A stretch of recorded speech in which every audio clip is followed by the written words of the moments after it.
राधा वल्लभ श्री हरिवंश। जय जय श्री वृंदावन श्री बनचंद्र। वृंदावनेश्वरी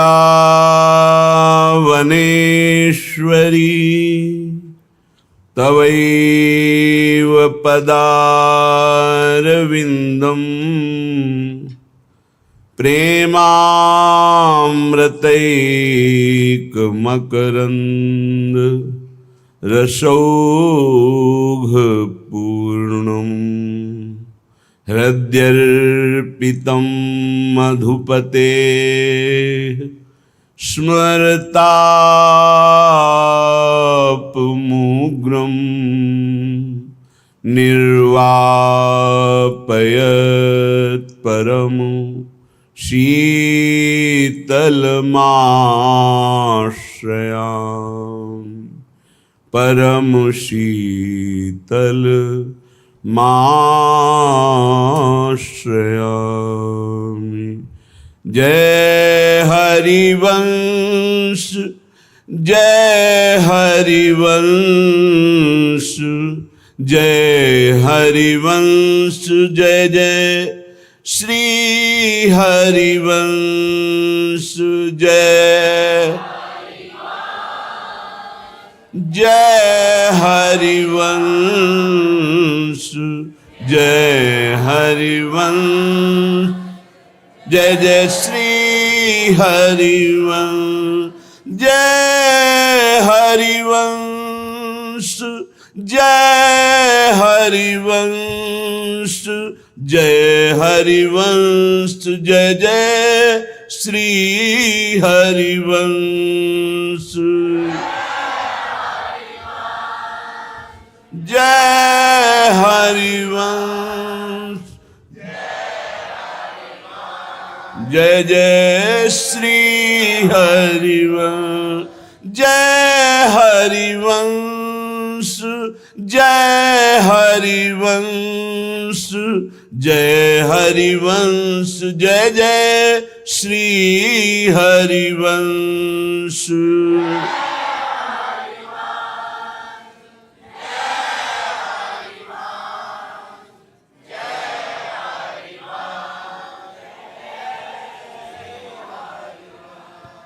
हित हरिवंश नाम है जाको, नहीं को जाकी नाई रे।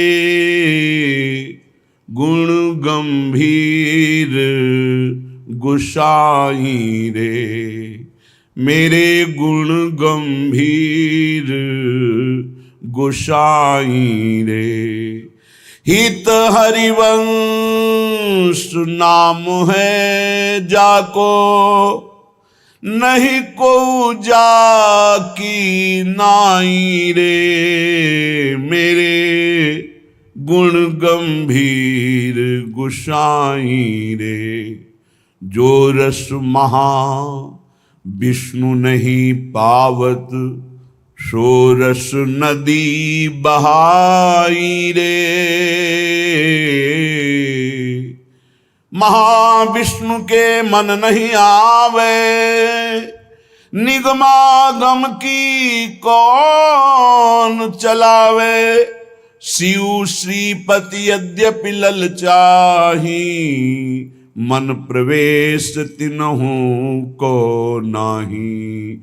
जो रस महा विष्णु नहीं पावत, सो रस नदी बहाई रे। मेरे गुण गंभीर गुसाई रे। हृदय प्रवाह प्रणत जन के सोई, त्रिभुगा पथ उमड़ाई रे। याते प्यार भरो डोलत हो, बड़े ठिकाने ठाई रे, मेरे हित हरिवंश गोसाई रे, मेरे गुण गंभीर गोसाई रे। रोम रोम नस नस में रम रहो, और न जजों में कोई रे, जग मेला मधिचार संपदा, भक्ति कनात लगाई रे। तापाछे हित महल पधार्यो, दासी जनन अपनाई रे, मेरे हित हरिवंश गोसाई रे, मेरे गुण गंभीर गोसाई रे। कोई हो, कैसा भी हो, कहीं का भी हो, कैसे हो पापी क्यों न हो, हरिवंश नाम जो ले, अलक लड़े तीरी झिके, महल खवासी दे। अंत्यज वैश्य और नारी हूँ, चरण शरण जे आई रे, अंश कला अवतार तिनके, सबसे मन हटाकर अंश कला अवतार हूं तिनते, श्यामा श्याम दर्शाई रे, मेरे गुण गंभीर गोसाई रे, मेरे हित हरिवंश गोसाई रे। यह रस श्रीपति हूं दुर्लभ, तामदी अपने असमर्थ है, कोई सामर्थ्य नहीं साधना तपस्या की, तो अबला जन अरुझाई रे। जो श्रीपति के लिए भी दुर्लभ प्रेम रस है, वो अपने जैसे निर्बलों को, अधमों को प्रदान कर दिया। श्यामल गौर चतुर्भुज दासी, लाल प्रिया मन भाई रे। चतुर्भुज दास जी कहते हैं, हम जैसे निर्बलों को भी, साधनहीनों को भी गौर श्याम जोड़ी प्रदान कर दी। महिमा तेरी कहा कहो, श्री हरिवंश दयाल, तेरे द्वारे बटत है सहज लाडली लाल। गौर श्याम दंपति श्री युगल सरकार रूपी संपत्ति अपने जैसे अनाधकारियों को भी दे दिया। ऐसे महान करुणामय गुण गंभीर प्रेमावतार श्री हरिवंश चंद्र जी का आज हम प्रादुर्भाव उत्सव मनाते हैं।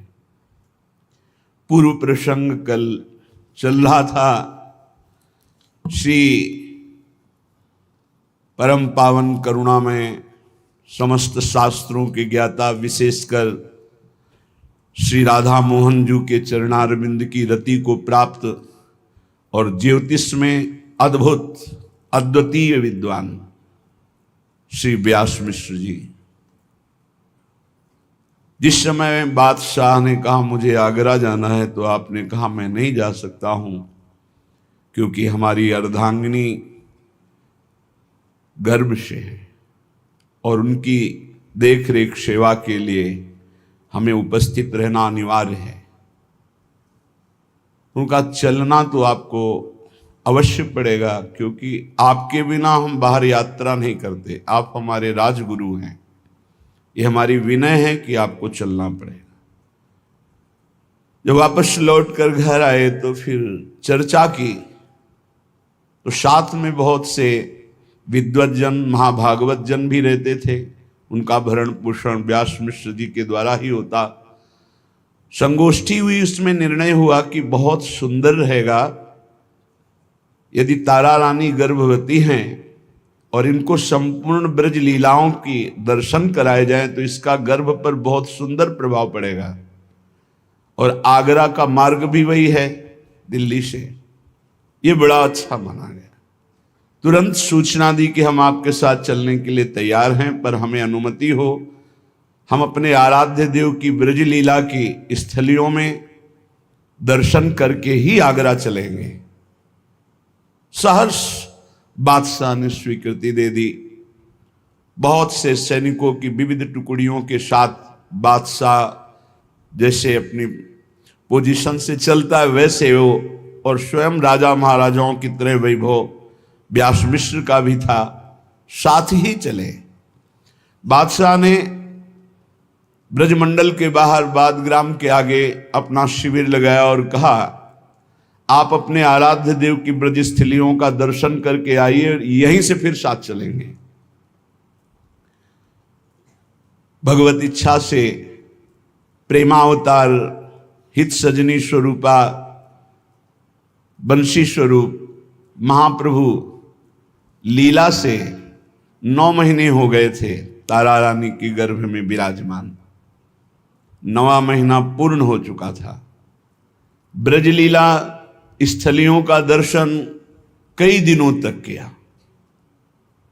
विविध प्रकार से यहाँ के लीला स्थलियों के प्रभाव बताने वाले ब्रजवासी जनों से मिलकर खूब आनंदमय दर्शन, भगवत लीला चरित्र सुने और उत्तम उत्तम वस्त्र भेंट आदि सब ब्रजवासियों को खूब तृप्त किया, क्योंकि वैभव की कोई कमी नहीं थी।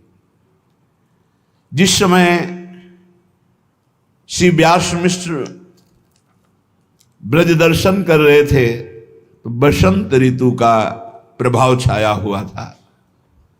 ये समस्त ऋतुओं का राजा बसंत है। सबके हृदय में उल्लास होता है। इस ऋतु की शोभा ही है, मानो नवीन नवीन पत्तों से संपूर्ण वन को श्रृंगारित किया गया है।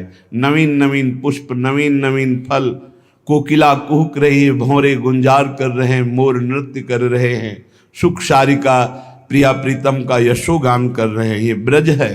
राधा यशो मुखर मत खगावली के तरुबेलीनु भई नवगोभा, अवनी बाढ़ी अति ही शोभा, वन उपवन फूले जो घनेरे, अति कमनीय कुंड सरहेरे। जो हमारे ब्रज के समस्त कुंड हैं, उन कुंडों का आचमन, समस्त ब्रज के वनों का दर्शन, ब्रज लीला स्थलियों का दर्शन, बहुत आनंद हुआ। अब ये हुआ वृंदावन की शोभा देख ली गई, गिरिराज जी की, संपूर्ण ब्रज की। अब राजकाज पूर्ण करने के लिए राजा के समीप चलना चाहिए, तो ब्रज से फिर मथुरापुरी गए। मथुरा भगवान की जन्म स्थली है, ब्रज लीला स्थली है। विश्राम घाट के शास्त्रों में बहुत महिमा है। दर्शन, स्नान, आचमन जो मथुरा विश्राम घाट में यमुना जी का करते, वो कभी यमपुरी नहीं जाते। व्यास मिश्र जी का पूरा परिकर विश्राम घाट में कोई आचमन करके, कोई स्नान करके, विविध प्रकार की अपने अपने भावानुसार यमुना जी की आराधना की। व्यास मिश्र जी ने स्नान किया, तारा रानी ने भी आचमन करके वहीं समीप विराजमान होकर वैदिक मंत्रों का गान हुआ। मथुरा के ब्राह्मणों को बुलाया गया था, खूब दक्षिणा दी, उत्तम उत्तम रत्न समर्पित किए। समस्त मथुरा के जो ब्राह्मण थे आशीर्वाद दिया, आपका मंगल हो, भगवान आप पर कृपा करें। दान मान से ब्राह्मणों से आशीर्वाद प्राप्त किया। मथुरा मंडल भगवान का नित्य निवास स्थल माना गया है। श्री सेवक जी महाराज कह रहे, मथुरा मंडल भूमि अपनी, ये भगवान की स्वयं की भूमि है। मथुरा नित्य कृष्ण को बास, निस दिन श्याम न छाणत पास, ताप सकल लीला कही। एक क्षण के लिए भी कभी भगवान श्रीहरि मथुरा से दूर नहीं होते। मथुरा मंडल प्रभु राजधानी, जो श्रीमुख वाराह बखानी, अति प्रिय लागे ब्रज की अवनी, कृष्ण चरण अंकित भई कमनी। जैसे ब्रज मंडल की एक एक कण रज महान पावन पहली बात तो भगवान की लीला स्थली, दूसरी बात यहाँ प्रेमियों के आंसुओं से हर कण भींगा हुआ है। कुछ विरही, कुछ मिलन, ऐसे आनंद अश्रु और विरह अश्रु से भींगी हुई ये भूमि है। तो मथुरा भी श्री कृष्ण जी का प्राकट्य स्थल है और नित्य श्याम श्री कृष्ण की उपस्थिति मानी गई है। भारतवर्ष में सप्तपुरियां हैं, परम पवित्र हैं। इनका स्मरण, दर्शन, अवगाहन ये संपूर्ण पापों का नाश करने में समर्थ है। अयोध्या, मथुरा, माया, काशी, कांची, अवंतिका, पुरी, द्वारावती, चयु, सप्तैता मोक्षदायिका, समस्त पापों का नाश करके मोक्ष प्रदान करने वाली है। अयोध्यापुरी, मथुरापुरी, मायापुरी, काशी, कांची, अवंतिकापुरी और द्वारिकापुरी, ये 7 पुरियां पाप नष्ट करके मोक्ष प्रदान करने में समर्थ हैं। ये मोक्ष प्रदाता सप्तपुरियां कहलाती हैं। इनमें स्वयं भगवान श्री कृष्ण की प्राकट्य लीला स्थली, ये संपूर्ण माथुर मंडल कहा जाता है, ब्रज, इसलिए लीला स्थली भी मथुरा में जुड़ जाती है। इसलिए मथुरा मंडल की समानता कहीं त्रिभुवन में कोई नहीं कर सकता। श्री कृष्ण का नित्यवास ईश्वरी वैभव में मथुरा में, महान मोह का नाश करके भगवत प्रेम प्रदान करने में समर्थ यमुना रसरानी पूरा घेरे हुए हैं हमारे प्रभु की लीला स्थलियों को। मथुरा को भी पावन कर रही हैं। एक एक कण परम बंदनी है ये मातृमंडल ब्रज का। ब्रज का नाम स्मरण करने मात्र से पवित्रता हो जाती है। वृंदावन वृंदावन वृंदावन, जय गिरिराज जय गिरिराज, जय बरसाना जय नंदगांव। अरे परम अमृत। यहां जो स्थित वन है, पर्वत हैं, नदी हैं, घाट हैं, वृक्ष हैं, ये सब भगवत स्वरूप है। ब्रज 84 कोश में यहां केवल दर्शन मात्र से ही भगवत प्राप्ति हो जाएगी।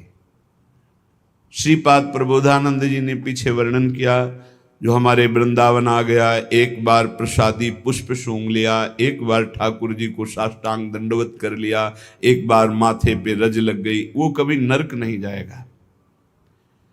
शास्त्रों में बड़ा महत्व है ब्रजमंडल, माथुर मंडल का। इसमें षष्ठकोट सहस्त्र तीर्थों की उपस्थिति मानी गई संपूर्ण माथुर मंडल में, और 12 वन हैं जो बहुत ही पावन करने वाले हैं। मधुवन, तालवन, कुमुदवन, काम्यकवन, बहुलावन, खदिरवन, महावन, लोहजंघवन, बिल्ववन, भांडीरवन, श्रीधाम वृंदावन। वृंदावन 3 भावों में स्मरण किया जाता है, गोष्ठ वृंदावन, गोपी वृंदावन और ये नवनिभृत निकुंज वृंदावन। इन सब का दर्शन, अवगाहन व्यास मिश्र जी ने किया। विश्राम घाट में विराजमान हुए, बड़ा उत्सव मन रहा है, नाम कीर्तन हो रहा है, जस गाया जा रहा है। अब वहां से आगरा के लिए चले, मथुरा से लगभग 13 किलोमीटर चले होंगे। व्यास मिश्र जी को सूचना मिली कि यात्रा रोकनी पड़ेगी, उदर में पीड़ा हो रही है तारा रानी के। तत्काल उत्तम स्थल की खोज हुई।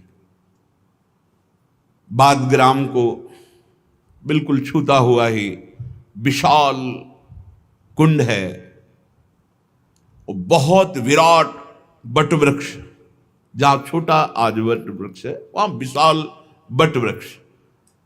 वहीं आदेश हुआ, तत्काल महल की तरह वस्त्रों के तंबू तान दिए गए। बड़ा पावन स्थल चयन किया हित महाप्रभु ने, क्योंकि इधर लाडली जू रावल, इधर गोकुल और बीच में बादग्राम। श्री कृष्ण जन्मस्थली गोकुल, प्रिया जन्मस्थली रावल और उसके बीच में बादग्राम। मानो प्रिया प्रीतम की संधनी शक्ति सहचरी प्रकट हो रही है, तो स्थान भी बीच का ही चयन किया। प्रसव वेदना बढ़ने लगी। व्यास मिश्र जी ने तत्काल यात्रा रोक दी। अब नहीं, आगे नहीं चला जाएगा। सैनिकों की टुकड़ी साथ रहती थी, सब व्यवस्था हुई। ग्राम से दूर ऊंचा स्थल ये टीला, समीप में बड़ा ही निर्मल श्री कृष्ण कुंड, आज भी बहुत पावन उसकी महिमा है। गुरुदेव भगवान और ने उनके साथ बैठकर ही कुंड के पास महिमा वर्णन की। निश्चित सहचरी भाव की प्राप्ति इस कुंड के स्नान और जलपान से होती। अपने श्री जी का नौका विहार भी उसी कुंड पे हुआ। और खास बात, वटवृक्ष के नीचे वो शिविर लगा जिसमें तारा रानी विराजमान, वहीं महाप्रभु का प्रादुर्भाव हुआ। वो वटवृक्ष अंतर ध्यान हो गया, पर उसी जगह पर नवीन वटवृक्ष का सुंदर स्वरूप प्रकाशित है आज जो आप दर्शन करते हैं बादग्राम में। बहुत ही सुंदर रंग बिरंगे वस्त्रों के महल बनाए गए। कोई ऐसे थोड़ी कैसे तंबू कनात लगा दी गई। महलों का निर्माण वस्त्र के द्वारा।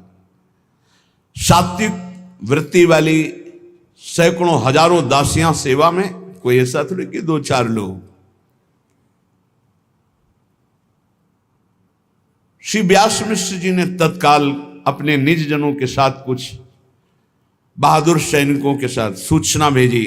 पास में ही बादग्राम के आगे ही बादशाह का शिविर लगा हुआ, तो जो इंतजार कर रहे थे कि ब्रजमंडल के दर्शन करके व्यास मिश्र जी आवे तो यहीं से एक साथ चलेंगे। सूचना दी कि अब हम आगे नहीं जा सकते, क्योंकि प्रसव पीड़ा हो रही, किसी भी क्षण प्रादुर्भाव हो सकता है बालक का। तत्काल उसने आदेश किया, मैं यही हूं पास ही, मैं और पास आ रहा हूं, तुम बिल्कुल निश्चिंत हो जाओ, सारा उत्सव हमारी तरफ से रहेगा। एक जो मन में एक भय जैसा था कि कहीं ऐसा ना कह दे वो बादशाह है कि नहीं, आपको हर स्थिति में अभी चलना पड़ेगा, तो फिर ना कहना पड़ेगा, विरोध सहना पड़ेगा। और उनको प्रभु का बड़ा अनुग्रह माना कि बिल्कुल अनुकूल परिस्थिति हो गई। बादशाह बड़ा उत्साहित है इस बात के लिए। बड़े बड़े कीर्तन पद गायन करने वाले जो ब्रजवासी जन हैं उनको सबको बुलाया गया। नाम कीर्तन कहीं हो रहा है, कहीं पद कीर्तन हो रहा है, कहीं भगवत चर्चाएं हो रही, कहीं ब्राह्मण जन वेदों की ध्वनि उच्चारण कर रहे हैं। महाप्रभु का प्राकट्य समय है, तो जैसे भगवान के अवतार के समय प्रकृति श्रृंगारित हो जाती है, वैसे ही बसंत ऋतु